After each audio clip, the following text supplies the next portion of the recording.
Hello, everyone, and welcome back to another Turk Talk. So we have my secondary host come in, but he is running a little late. He's being flown in from Costa del Sol. That is right, guys. Today we have Legend with us. Thanks for having me here. Yeah, amazing. Can you please not smoke in the office? Sorry. Wait, hold on. I can put it out over here real quick. Hold on. I can put it out real quick. Let me put it out over here real quick. Just real quick. Don't do this, guys. Oh, that Veld coming? Here you go. Here. It's my totally natural hair. Wow, I can't believe you were under the influence there, Vice Director. Everyone's freaking out right now. This is totally my natural hair color. Don't turn around. Don't look. All right. Will it work? Will it work? Let's see. So, now that we've spent 20 minutes trying to get this filmed. So, Yeah. To kind of catch you guys up on, for those who did not get to see the very first Before Crisis parts of Turk Talk, the first episode was us talking about how Before Crisis came to be and how... all the things that went behind to make it. all the things that went behind it to develop it. So, yeah, and then the first episode also talked about special episode Sung, because canonically that was the very first thing that happened in Before Crisis, even though it was an episode released way later. So, yes, will it be a little confusing in the order of how we try to release things? Because the next week we're going to be doing episodes 8 through, 11 probably? Probably. Yes, you'll have to just be patient. So, yeah. We're in our basement office for a fucking reason. Why am I down here? Because we need you for a job. Pay me enough, I guess. It's okay. I understand that it did not reconnect for a bunch of you guys. If you guys spread the word and the love. Yes. Yeah, I'm so sorry. We're just having to record on the phone, but we're recording the episode through the camera. Yes, so, if we're looking this way, it's because... Yeah. If you can't see you where don't know, you're looking. You don't know where I'm looking. Where am I looking? I'm looking at the back of your head that's not orange. Ah! Jump scare. So this episode, Legend, you greasy. Yeah, he's a greasy bastard. Speaking of Legend being a greasy motherfucker, special episode Legend is part 1. Part 1. There's more. There's more. It's part 2. I don't. Yeah, fucking we remember haven't this. done that part 2. I've seen yet. rainbows in this thing. What were you smoking there, Legend? Damn. Don't worry about it. Unless you want to try. I'm good. Little rule follower. Veld, please come pick me up. I'm scared. Okay, so let's go ahead and get started into it. Special episode Legend Part 1. This release date for this episode was 3 days after Sung's episode on Christmas Day of 2006. The gift that won't stop giving, Legend. That's right. Me. So we insert like confetti. Wiki! You know, that one like... Psh. Yep, and this is over 2 years after the initial release of Before Crisis. So the episode starts on January 10th of the year 0001, a month and a half before the beginning of Before Crisis episode 1. So, Veld summons Sung into his office, assigning him on a mission to go to Costa del Sol to recall a certain man back into duty. Sung immediately knows who Veld is asking for, questioning this man's house arrest. Despite Veld knowing of the house arrested man's anti-Shinra history, his skills are required. Veld asks Sung if he is concerned about the incident from 2 years prior. We don't even know what that incident is, really, do we? To which Sung says, no, not at all, sir. Actually, yes, we do know. It's the incident. The incident. So, Veld orders him to persuade him to return to duty, and thus begins his travels to the tropical tourist town of Costa del Sol. So, take it away. Upon arriving, Sung questions the locals with a photo of a ginger-haired man. Swipes off my orange, only to run into some local woman, Rose and Julie, who recognize him. Rose exclaims, "Just now, he was with Jesse, and yesterday it was Catherine. Oh my He's God. so nice to everyone." Julie asks if Sung is his friend, and he blatantly says, "We are not friends." You sure you don't want to be friends there? Get away from me. They can see the back of your head. Ah! They point him in the direction of the beach where they saw him last and then proceeded to ask Sung to tell the man to ask them out on dates next. To which Sung does not reply to their please. Legend's still learning. They're not friends, they're rival lovers. Enemies and lovers. Sung finds himself facing the old acquaintance. Despite his stealthy approach, Sung's footsteps betray him, prompting a teasing remark from the man that Sung needed to be cautious of his footsteps when approaching an enemy. The two engage in banter, revealing that Sung was sent to bring back the skilled operative, who hadn't taken on a mission in 2 years since 1999. The cocky man remarks, "Hey, oh wait, you know what? You fucking say it." hey, look at that sunshine. You don't get this. Wait, what? Look at the sunshine. Look at this. Am I calling Sung sunshine? I call him the sunshine. That's cute. Look at the sunshine. You don't get this kind of weather in Midgar. And all the lovely ladies. Come on. You expect a man to just up and leave? Sung remains silent as the conversation unfolds into a challenge, with the man daring Sung to prove his strength in combat. As the fight ensued, Sung realized that his opponent had grown even more formidable. Despite the defeat, the slicked-up man acknowledged Sung's improvement, but pointed out a vulnerability in his combat style by leaving himself open after firing. Sung begrudgingly admits, "I hate to say it, but I still can't beat you."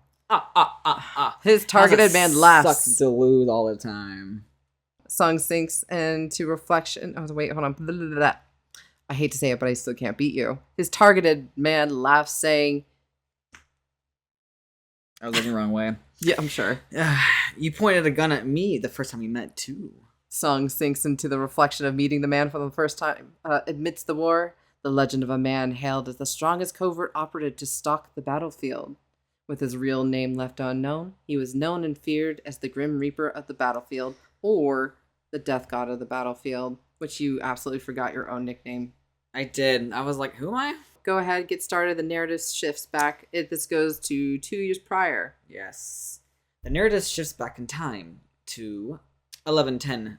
11/10. 11/10. Are you going to say November 10th? November 10th. Hey, that's my mom's death date. Shout out to my mom being dead.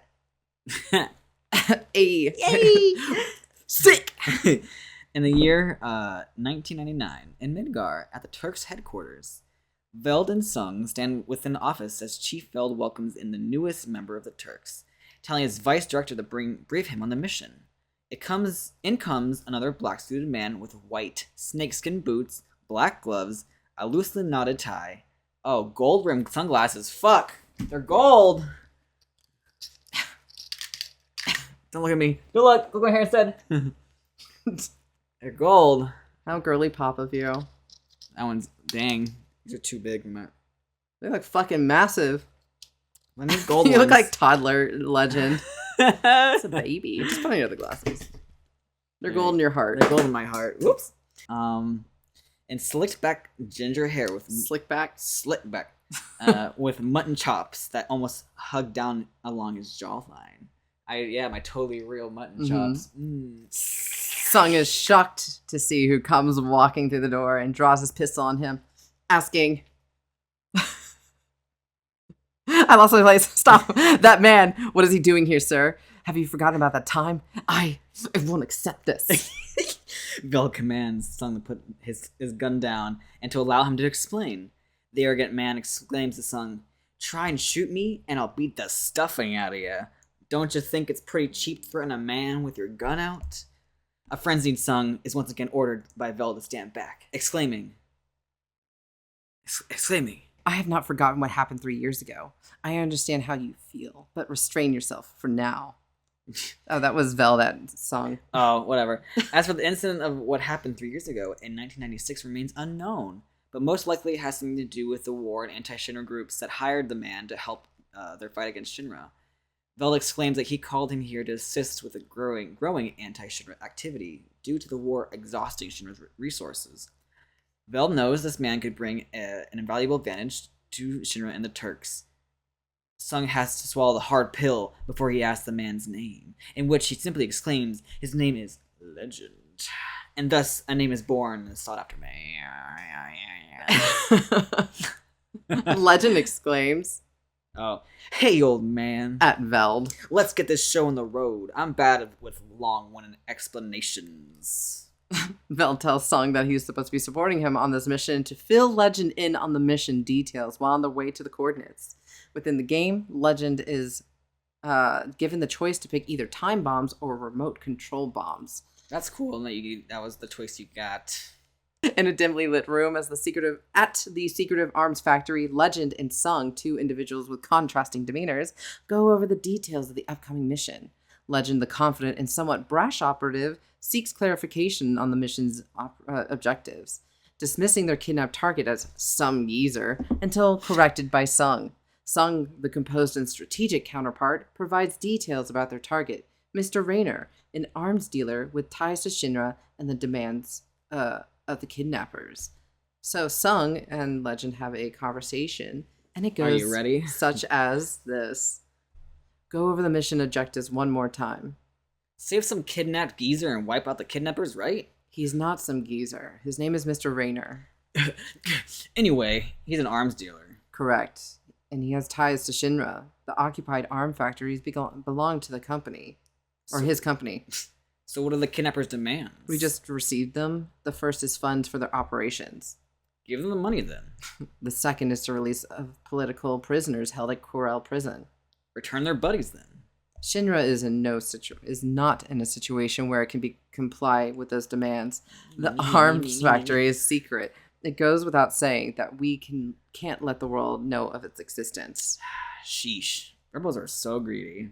Is that talking from experience? Who knows? As they discuss the infiltration plan of there being 40 men, to which Legend believes it's nice odds. Legend's boldness shines through as he plans to storm the front door, much to Sung's disbelief. Their exchange reveals a subtle tension between their approaches, with Sung's cautiousness contrasting with Legend's impulsiveness. Yet Sung's willingness to observe Legend's skill in action hints at a grudging respect. As they banter about a bet on the mission's completion done within 10 minutes, the dynamics shift from professional to slightly playful, showcasing a nuanced camaraderie amidst the seriousness of their task. Hey, son, how about a little bet? How fast do you reckon I could finish this job? I say 10 minutes. What about you? I don't gamble on principle. Don't be so uptight. You're not a very popular guy, are you? Your question does not deserve an answer. Anyways, do you really believe you can complete the mission in such a short time? I sure do. I see. While a pro never gambles, I'd like to watch your work. Let's see if you can complete the mission within 10 minutes, just like you said. You're messing up my rhythm. And there is a clip that we have available of like the little bit that you can see of Legend playing, but I will link it later. We will also be putting it in the post of our YouTube video. Yes. So.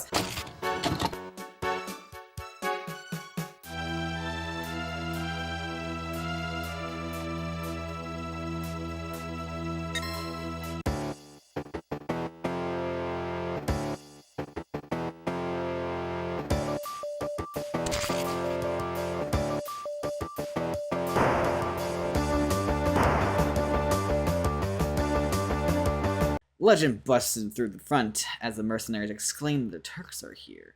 Legend distracts between using smoke and explosive bombs to clear the way of the men on the first floor. Sung chimes in over their comms, asking if Legend is for the next part of the mission, to which he explains the hostages being held up on the second floor. Legend notices there are 5 support pillars and plants bombs on each pillar. A mercenary busts in and recognizes Legend. The man explains to Legend, "Back in the fight of 95, it was your fault that..." To which Legend cuts him off by saying, "Sorry, but you must have mistaken me for an old acquaintance of yours." All while trying to get the bomb strapped to the pillars. A mercenary continues to heckle Legend, stating, "You sure have fallen low to become a Shinra dog." Legend snaps back confidently, "I'm the same man I've always been. The only thing that's changed is the battlefield I make my living on." Another familiar face, Merc, is shocked to see that Legend is a Turk. After Legend clears out the mercenary, Sung checks back to see if he's done setting up the bombs, and this exchange goes down. Okay. Sung says, "You'll have to make do with me." If it ain't my lucky day, this guy really needs to loosen up. What's your next move? It's time to attack. Listen, make sure to keep the damage to a minimum. Don't sweat it. Fussy guys aren't popular with the ladies, don't you know? I wish you good luck. Killjoy. And internally he thinks dropping the subject, huh? as Legend makes his way to the second floor, he is faced with a man named Rek, mercenaries, as well as his captive target Raynor, donning gags and bounds, which Legend internally notes as amateur work.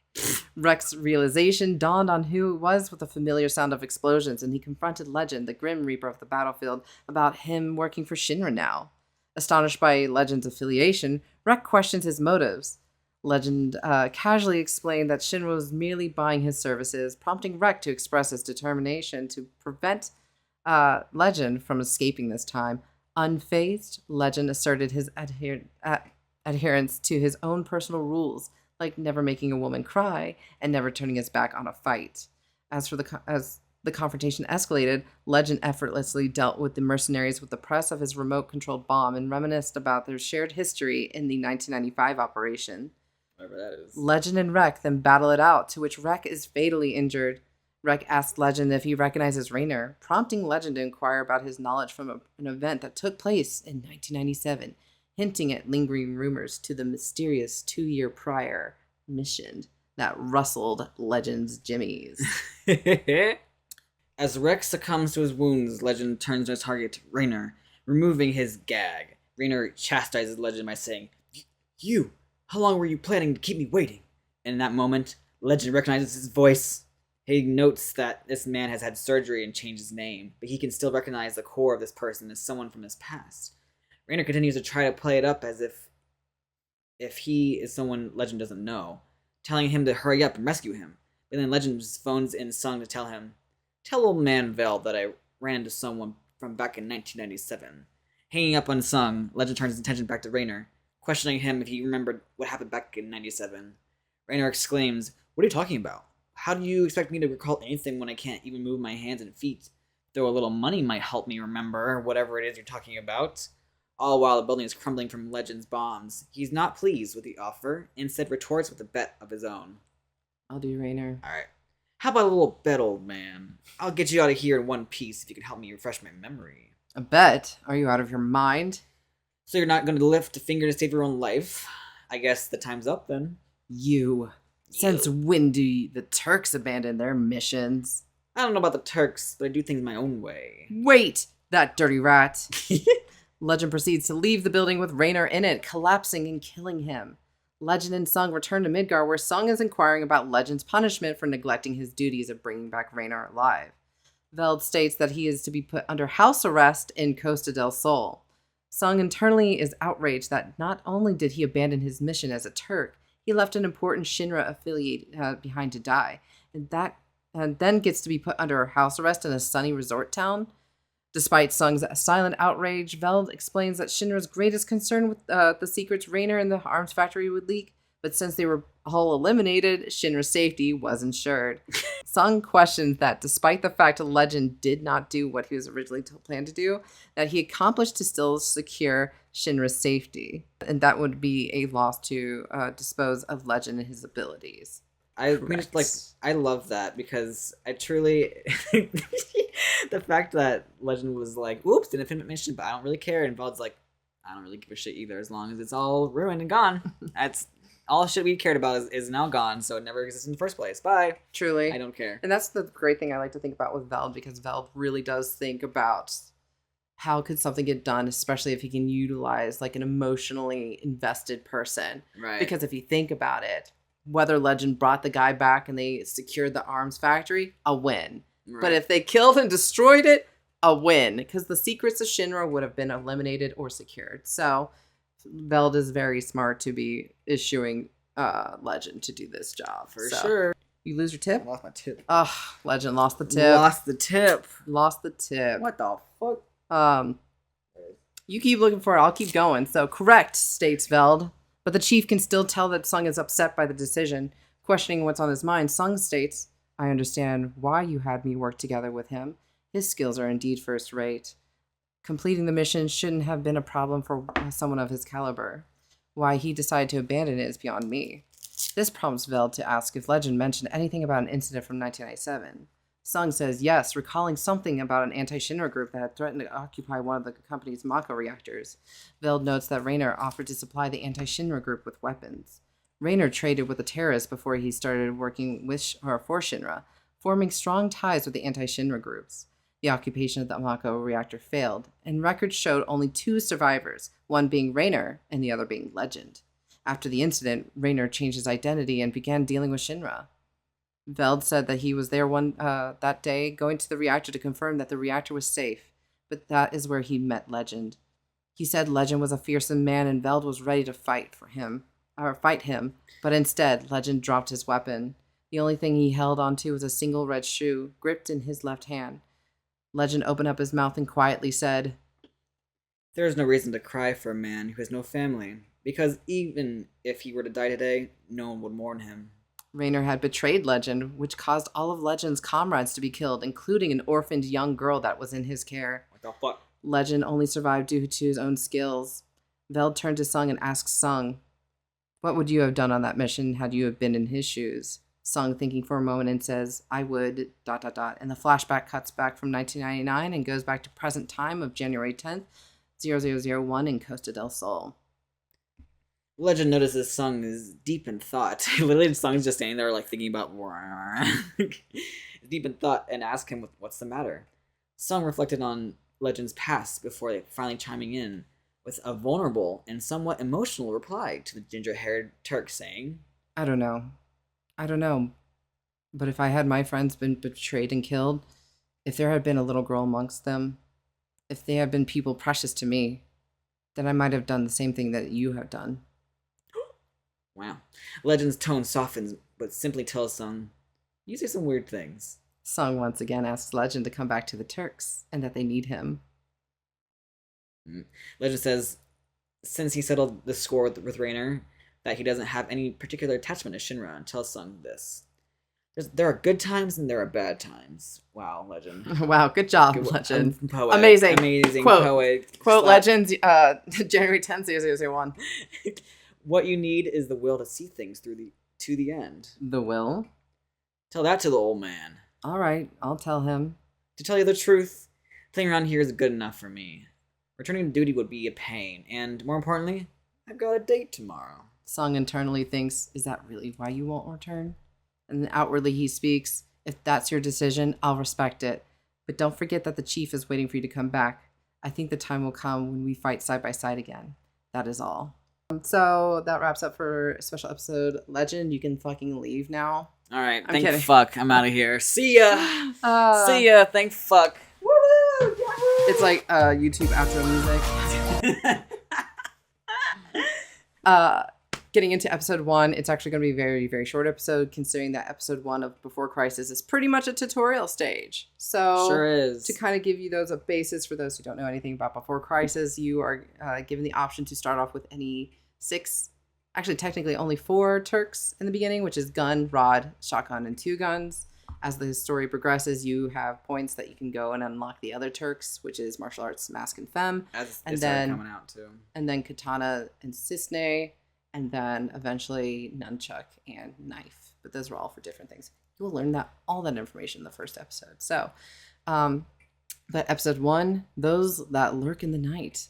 The first episode was released in real life on September 24th of 2004. And the date is now February 30th. You heard correctly. February 30th of 0001. In the Final Fantasy VII world, there are 30 days in February. I like the Seven's world. February has 30 days. All right. So the date is February 30th of 0001 at 2:15 in the morning. The game opens up in Midgar in a post-Wutai War ending with the freshly recruited player Turk. So we will be referring to as player Turk for PT or PT because, again, the person who's playing the game can pick any of the player Turks. So they are commanded over their PHS by the vice director of the Turks, Sung, and sent on patrol to Sector 8 for routine patrol work. The Turks' simple routine work turns serious as they overhear plans from a suspicious armed militia group, in quotations, or Avalanche, but we don't know it by now, discussing blowing up Mako Reactor 8. They run into the Turk, shouting, down with Shinra. And specifically in Before Crisis, and also in OG, they used to call Shinra the Shinra. So you might hear the Shinra often. So They are shouting down with Shinra with the Turk and is then forced into battle with these men. Sung reports in from the command center with the player Turk, uncertain of who these people are. Some of the Avalanche group sneaks into the reactor, causing the player Turk to act fast to wipe them out. A senior Turk, Reno, is called for backup. A man by the name of Shears, who is with Avalanche, reveals himself to Reno, saying, "Just what I would have expected from you, Reno, the fastest of the Turks." Reno says, Am I talking now? "Yeah, Okay. sure, why not?" Okay. You sure know a lot about me, don't you? In which Shears says, "It's only common sense, know the enemy. It's basic battle strategy, but that speed of yours is no match for me." Reno is left to battle Shears while the player Turk goes inside the reactor to fight off any of the Avalanche members in there. The player Turk helps prevent Avalanche from planting a bomb and comes out to see Reno struggling with Shears. Upon winning, Shears praises your strength and then attempts to knock you out, leaving you to battle more of his group members. Sung deciphers the group's name, Avalanche, and discovers their next move is to head to Junon. At the end of the chapter, at another location, another man working for Avalanche named Fuihito is discussing plans to assassinate President Shinra, as well as trying to track down Sephiroth. The player Turk is then sent to Junon with Reno to help prevent the assassination of President Shinra. Yeah. So. I take a shot for every time that fucking President Shinra is trying to get fucking assassinated. It would be at least 2 shots. At least 2 shots, and that's it. Probably before, who knows. So that's pretty much it for episode 1 of Before Crisis. It's very clean and simple. A lot of it's tutorial. You're just kind of learning a lot of buttons and fighting. Considering that this is your first time playing a mobile game in the Yes. mid-2000s. Okay, Yes, for sure. 2 shots and a chug. True. So go ahead if you want to get started on episode 2. Oh, sure. Episode 2 is titled "In the White Light of the Day, the Assassin Smiles." The date is still February 30th, 0001.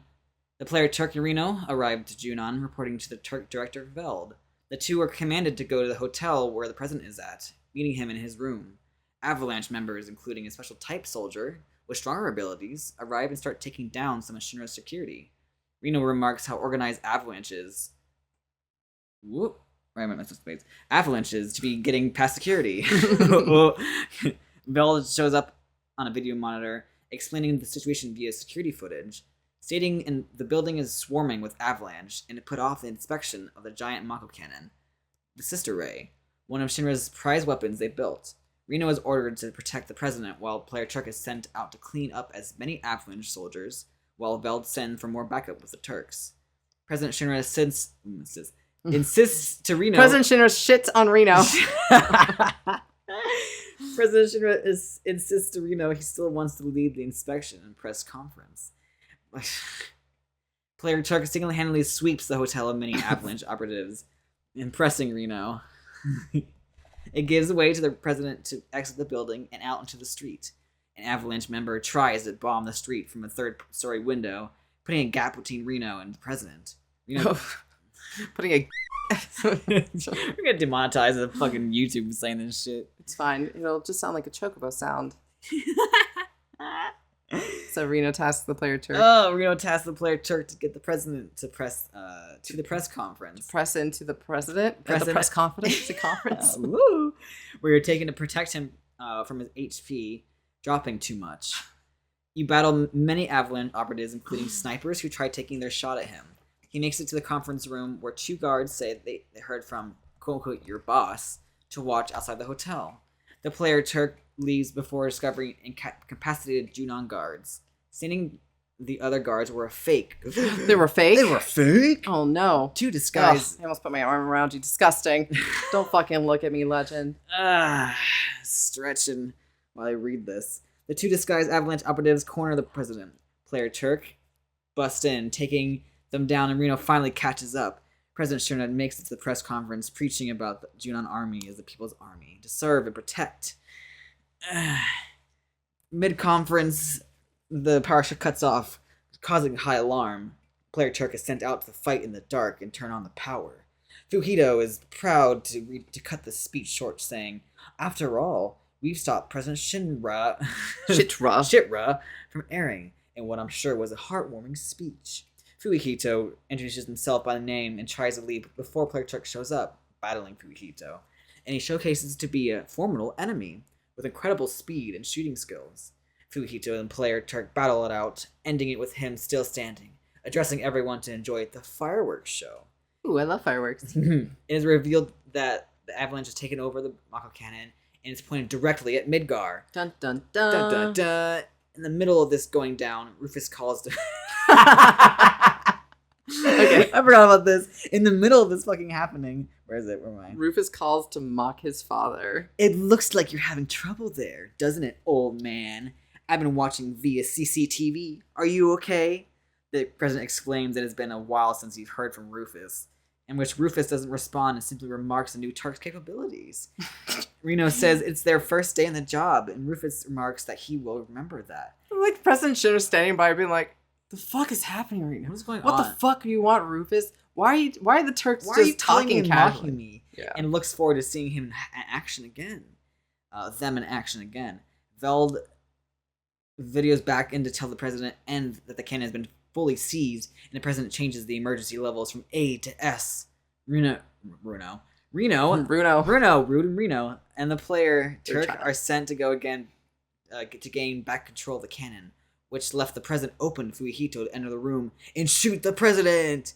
Veld chimes in, and the president states he isn't dead yet, and descendant Sephiroth. Dun dun dun. So that's episode 2. So essentially, President Shinra is trying to get assassinated by this so-called group called Avalanche. Crazy. Yeah, the emergency levels are so bad they gotta call in Sephiroth. So, episode 3, swords clashing at the evening shadows. The date is still February 30th of 001 at 3:30 p.m. So they got from Midgar to Junon really fucking quick. They just for real wear sweatpants when cosplaying at home.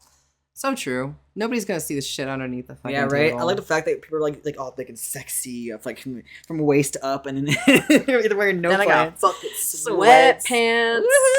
Woohoo! Yeah. So, smell inclined. I'm just getting real cozy up in here. Are you getting cozy? I'm just get the fuck off me, legend. You smell like coconut oil and old socks. And probably like so much Axe, you know? Like just drowning himself in that shit. I was actually thinking about it a little bit before I came on here, but I was like, I can't do that to you. Please, I can't do it to me either. I can pretend. I can role play the scent of Axe just bleeding into my soul. Legend, you look like like something exploded and took your hair color out of the back. Hair. Okay. I can't fucking see. Jesus. That's fine. Okay, so getting into episode 3, swords clashing in the evening shadows. The date is... When do we stop episodes? Shut up. We're stopping at 4. Okay. We stop at 4. What does it look like? Just like a...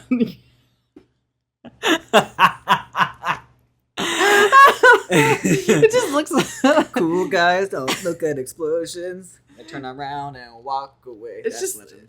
Yeah, we this was very last minute. So I took some of my foundation and some orange eyeshadow and I mixed that shit together literally within 15 minutes before the stream, and I'm brushing it in through his hair and he's like, I don't care, I'm not gonna fucking stop mewing.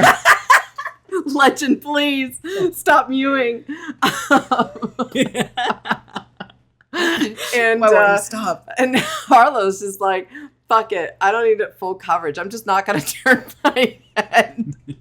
I'm not gonna turn my head, and that's all he keeps doing. It's like the equivalent of like doing a wig, but like, don't look at the fucking back of it. That's so funny. I'm gonna start at episode 3. Please do. We're getting too silly in here. Too silly. No laughter on Shinra time. Yeah. You're so welcome. I love to give some behind the scenes. I got that Turk hot lore for you. I mean, that's part of the thing, right?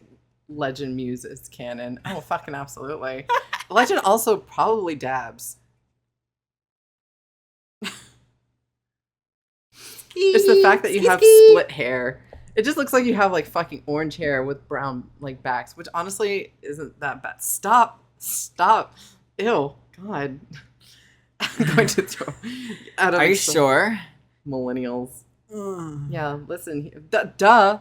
Legend would be a millennial. As a millennial, I could. He'd probably be Generation X. Probably. X. I'm just kidding. Yeah, he's right after the boomers. Probably. Do it again. What, the dab or like the biting your lip looking like a fuckboy? We're gonna get on episode 3 now of Before Crisis, a game that none of us will be able to play. Sobs. The date is February 30th of 001 at 3:30 p.m. Reno is left to fight on the front lines alone against Avalanche operatives, while the player Turk is ordered by Sung to use an underground pathway that will lead to the cannon's control room. Halfway there, the player Turk hears screams. Exiting the pathway, the player Turk lands in a room full of bodies of Avalanche operatives. On standby are large security robots who then suddenly attack the player Turk. Due to the security level being at the highest of S rank, the robots attack anyone in the vicinity without discrimination towards intruders and Shinra employees. The player Turk is focused to battle many very hard-leveled security robots, knowing that they are up against the most sophisticated security system in the world. The Turk then gets trapped in a room where it scans the player Turk with the power of experimental Shinra materia, creating an exact clone of the Turk into battle with the same levels and stats. Yeah. It's like you have to battle yourself. So essentially it's the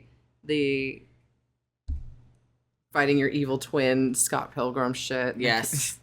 But Shinra. Yes. Upon defeating the clone, the Turk continues to press towards the control room where Avalanche operatives were impressed. They pressed through single-handedly. Despite defeating them, the cannon's override switch is activated. There's only 1 minute on the timer to get to the control room, pushing past Avalanche members, landing in the darkened room where there are numbers of dead Avalanche members slashed up by a sword.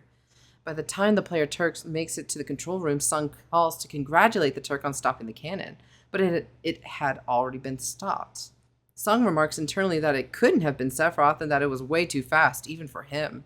Upon trying to leave, the Turk sees a figure standing amidst the Avalanche corpses, and it's a woman with a sword. The Turks try to battle her, but nothing the Turk does damages her. The player Turk makes a break for it and gets cornered, limping outside of the edge facing the ocean outside of Junon.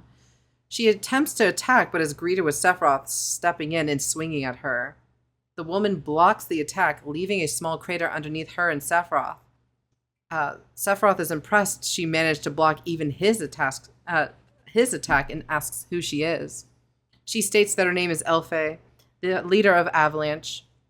Elfe states that they are fighting for a reason and retreats. Sephiroth lets her go, warning the player Turk to tell the superiors to not take her lightly. On Reno's front, he manages to clear out a mass amount of Avalanche operatives. They all retreat and go back to Midgar with the still alive president in tow. A few days later, Veld orders for Reno, Rude, and the player Turk to hunt down some soldier candidates due to the president wanting soldiers' involvement with handling Avalanche. So, I want to review this little bit of this Absolutely. this chapter real quick and talk about how truly fucking strong the Turks are. Absolutely. Because, first of all, if you think about it, Reno, by himself, like if you're also playing the game, he is surrounded by Avalanche operatives, which are this equivalent of having a bunch of infantrymen from like Shinra army. Like they're not hellaciously strong, but like dude's doing this shit by himself. Mm-hmm. Second of all, with the security level going from A to S, meaning that all of this, like the Shinra robots and security is turning and hitting anyone, regardless of even if it's a Turk. Right. Like it's there to protect the president. But for a Turk to take out the highest level security robots, hellacious strength. Amazing. Fantastic. Yes. I absolutely love it. I am obsessed with how even this small little moment can showcase how truly fucking strong they are. So I love the Turks. I don't know if you know this, but they are great. Very strong. So and we also in the episode we meet the other strongest, not even Turk, but So at this point, let's see. So the next and final little chapter, episode 4, proof of a scar-filled existence, and this will be going into we're gonna be going back to Costa del Sol, boys. So oh yeah, they are very sexy and lovely. We do love our Turks. It has been Turk trash since 1997. Let's go. Let's go.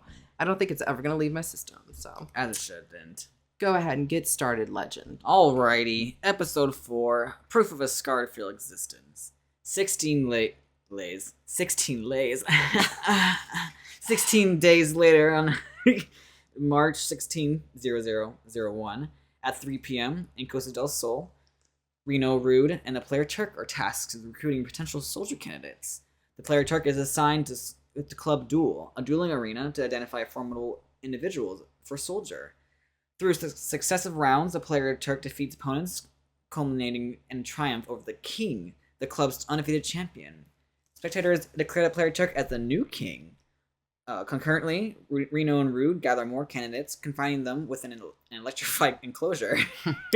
Among them is a cloaked and imposing figure unsettling to other prisoners. Ooh, who is the cloaked figure? I love that they're like, yes, let's go find soldier people, and then they fucking put him in a cage. Yeah. You're coming with us. Yeah, you look like a good candidate. Get the fuck in the cage. Get in the fuck in the cage. So, yeah, surprise, surprise. Surprise, surprise. It's The not Shinra, all voluntary. Yeah, they're not all voluntary. Some soldiers are actually forced against their will. But you know what? The second they get that first Mako treatment, though, it literally changes their chemistry to the point where they're like, just kidding, I'll still be a soldier. Which is funny. Anyways. Come here. Hold on, we have a little rookie coming on stage. Come on. Come here. Come on. Come here. Baby. The ladies love me. Come here. The ladies love them. The ladies love. Come here. Come here, baby. Princess. She'll come all the time. It's fine. Anyways. Princess, get on Princess's lap. Come on. Yes, get on. I am Princess. She'll come in. Okay. So, the player Turk rounded up the candidates back onto the ship, only to be greeted by everyone demanding to be let out. Shocker. The player Turk states that they would set off to Midgar soon, where the candidates would go through the Mako transfusion process to and be made into members of Soldier. Reno, who went below. Why are you going such a long way? Our cat is deciding to climb on all the boxes to get over to the table instead. Here she Here she comes. comes. Oh, she's hugging. Hi, baby. Oh, yeah. That's the stuff. the lady of the hour. She's right in the recording camera. Thank goodness. All right. Oh yeah. You got that lady. I got that lady. The ladies love me. So Reno goes. Oh, let's see. They will undergo the Mako transfusion process and be made into members of Soldier. Reno went below deck to nap, leaving Rude and the player Turk to have the following conversation. I like that we didn't include that, like what Reno said. Reno essentially was just like, well, guess we're waiting, so I'm gonna go nap. Yeah, he's literally just like, I'm gonna go nap. But nothing else you know to what? fucking do Why right not? now. You just got done gathering a bunch of people. Why not go take a nice nap? Take a nice nap. Okay, so Love that for you. the conversation goes as such. Do you want to be Rude and I'll be player Turk? Sure. Okay. How did it go? I didn't think we'd have to force them. I always thought entry into Soldier was voluntary. We have to resort to using force sometimes. It's not something we can do anything about. Why is that? You and Reno have scouted for Soldier before, right? Now that I think about it, the Soldier ranks haven't increased all that much in the last while, have they? You have to be strong to enter Soldier. Only a handful of those people who we've gathered will make it into the ranks. Really? I didn't know that. There's still a lot I have to learn. It's a company secret. You couldn't have known. Abrupt shouts erupted from the enclosure, grabbing the attention of the player Turk and Rude. They observed a cloaked figure systematically taking down prisoners. The player Turk intervened, confronting the mysterious man who introduced himself as Azul and expressed a desire to face a formidable opponent. A challenging battle ensues where the player Turk and Azul, but Rude intervenes with a single powerful punch that took Azul down. And if you guys know the compilation of Final Fantasy VII, Azul, yes, originated from Before Crisis, but is seen again as a deep ground soldier in Dirge of Cerberus. So that's the same Azul. Sure is. Go ahead. All right. Despite the player Turk's frustration over the missed opportunity to showcase their strength. Oh, I lost my pen. Why you keep fucking playing with it? You're just brushing the cat with it? I was. I have it right here. Oh, she's so excited. Can't get it. Anyways, despite the player Turk's frustration over the missed opportunity to showcase their strength, Rude emphasized their primary mission by recruiting candidates rather than getting involved in unnecessary fights. Just then, Sung contacted them, informing them that Shears and Avalanche forces were approaching the dock to sabotage the ship and prevent the imprisoned individuals from reaching Midgar. Avalanche forces launched a raid on the ship, creating a distraction for Rude and player Turk. while Reno remained unaware and asleep below deck. He said, I'm taking naps. He said, I'm eepy. I don't give a fuck right now. Seizing the opportunity, Shears manages to slip past and free the candidates, conveying, if you guys stay here, you'll be forced to undergo Mako transfusions. Those transfusions will do some pretty scary things to you. We'll make sure the Shinra company pays for pooling this kind of shit. You all came close to losing your humanity today. If you want to join me and show the Shinra, come with me. I'll be waiting for you. Let's fight together. Rude orders the rookie Turk to gather the candidates again while he takes on fighting Shears. Rude calls him out, stating he heard about Shears from Reno. In response, Shears dismisses Reno's credibility, claiming the Turks aren't that strong. Damn. He taunts Rude, asking if he wants to avenge your little red-headed friend, to which Rude emphasizes him by telling him to shut up. Shears provokes Rude, asserting that Rude is the strongest of the Turks. This leads to a duel between Rude and Shears, but Shears manages to knock Rude out. Reno finally wakes up after hearing a commotion, discovering Rude passed out and realizing that all the prisoners have escaped. The player Turk returns the Coast of Del Sol, diligently gathering up the escaped prisoners one by one. Meanwhile, the rookie Turk returns with most of the candidates, while Reno is out gathering the last of them. Sung contacts them over PHS, revealing that the Avalanche ship is on the beach. However, Rude proceeds to knock out the player Turk to prevent the rookie from joining the battle against Shears. Reno catches up and questions if Rude is going alone.